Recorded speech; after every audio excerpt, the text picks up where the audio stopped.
Boniface Jérôme Kitambalan Telpiel, bonsoir. Bonsoir. Vous êtes le secrétaire exécutif fédéral du PPRD France, le parti politique de l'ancien chef d'État congolais Joseph Kabila. Avec vous, on va tenter de faire le point sur la situation politique dans votre pays. Hier, plusieurs centaines de députés congolais ont répondu à l'invitation du président à Kinshasa. Il les a incités à voter pour le ticket Union sacrée lors de l'élection du nouveau bureau de l'Assemblée nationale. Ce sera demain. Se dirige-t-on en RDC vers une requalification de la majorité parlementaire? Pas du tout. On doit rassurer nos compatriotes que ce forcing, qui date maintenant de quelques mois, on va de violation de constitution en violation, ça doit cesser.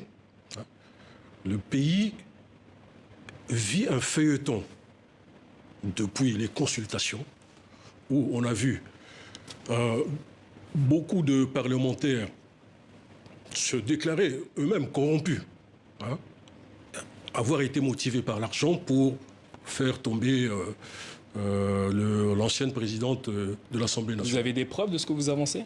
Oui, il y a un député notoirement connu, monsieur Nemba Lemba, qui est patron de presse, qui dirige une chaîne de télévision très très regardée par les Kinois et qui s'est même vanté d'avoir reçu un peu plus que les autres.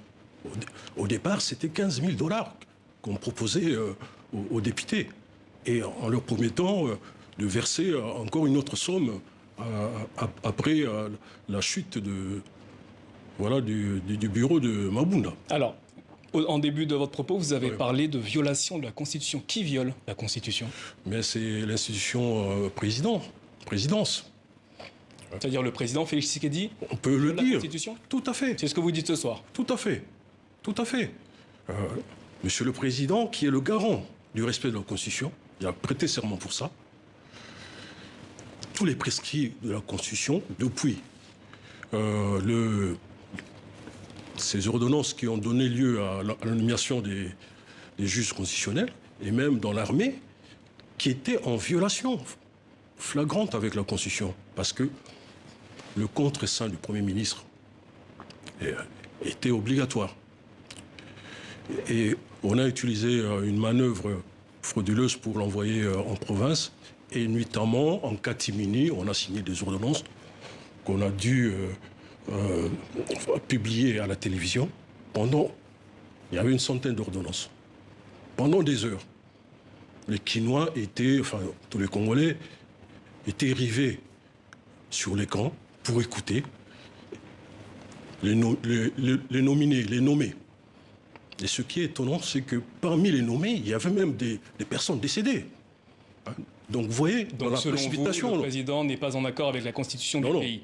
Le 10 décembre, la destitution de Jeanine Mabunda, la présidente pro-Kabila de l'Assemblée, a été approuvée par 281 députés sur 500, ce qui signifie que plusieurs députés du FCC ont participé à sa destitution. Pour quelles raisons ces députés ne renouvelleraient pas leur vote en faveur du président Tshisekedi demain? Vous savez, cet épisode, puisque voilà, depuis la rupture de la coalition, on est dans un spectacle déshonorant pour le pays. Comment dirais-je, l'alternance politique, c'était un capital énorme pour ce pays, qui n'a jamais connu ça dans son histoire. Et un accord de coalition avec un gouvernement qui devait appliquer un programme commun qui était la synthèse des projets de société des deux partenaires, s'était mis au travail. Et on ne comprend pas pour quelles raisons, du jour au lendemain, le président commençait à signer des ordonnances qui étaient en violation. Et puis, cette histoire-là, pour revenir à l'histoire de Mabunda... Qu'est-ce qui pourra empêcher les députés de reproduire un vote en faveur du président demain? Non. Je pense que tous les députés FCC ont une culture politique. Ils savent ce que le pays a enduré durant des décennies, depuis son indépendance. Et ces bégaiements de l'histoire seront évités. C'est d'ailleurs le propos de la lettre que vous leur avez adressée. Quel est le but de cette missive? Oui, cette lettre leur demande de savoir qui sont des héritiers de Lumumba. Pour prendre principalement le héros planétairement connu, mais aussi de Kimbangu, de Kimpavita. Et ce sont des gens qui pensent. Ce ne sont pas des girouettes. D'accord? Là, on a des vents de la convoitise, des vents de la ruse, de la duperie. Vous les appelez à quoi? À faire honneur à leur mandat? Effectivement, faire honneur à leur mandat. Et, vous savez, on les appelle des honorables. Hein? Ils se sont engagés comment dirais-je, à exercer une mission de représentation nationale. Donc, ils ont signé, effectivement, ils ont signé. Et vous estimez que cette mission n'est pas remplie à l'heure actuelle? Ils sont détournés, l'opinion nationale est détournée. On vit dans un processus d'enfumage. On détourne le peuple des vrais problèmes qui se posent. La sécurité à l'est du pays. Où, dernièrement, il y a eu des tueries de la part des ADF. Le président n'a pas pipé un mot là-dessus. À Noël, on s'attendait à ce que le président se rende à l'est du pays soutenir les soldats congolais qui sont en campagne militaire. Non, il a fait une présentation de vœux affalée au salon, dans son salon, alors qu'il aurait pu faire aussi dans son bureau de président, le bureau de travail. Vous parlez du président Tshisekedi. Le 1er janvier, il a nommé un informateur destiné à trouver une nouvelle majorité à l'Assemblée. Cet informateur, c'est Modeste Bahati Lukwebo, un sénateur qui appartenait au FCC, la formation politique à laquelle vous appartenez vous-même. Quel regard portez-vous sur cette nomination?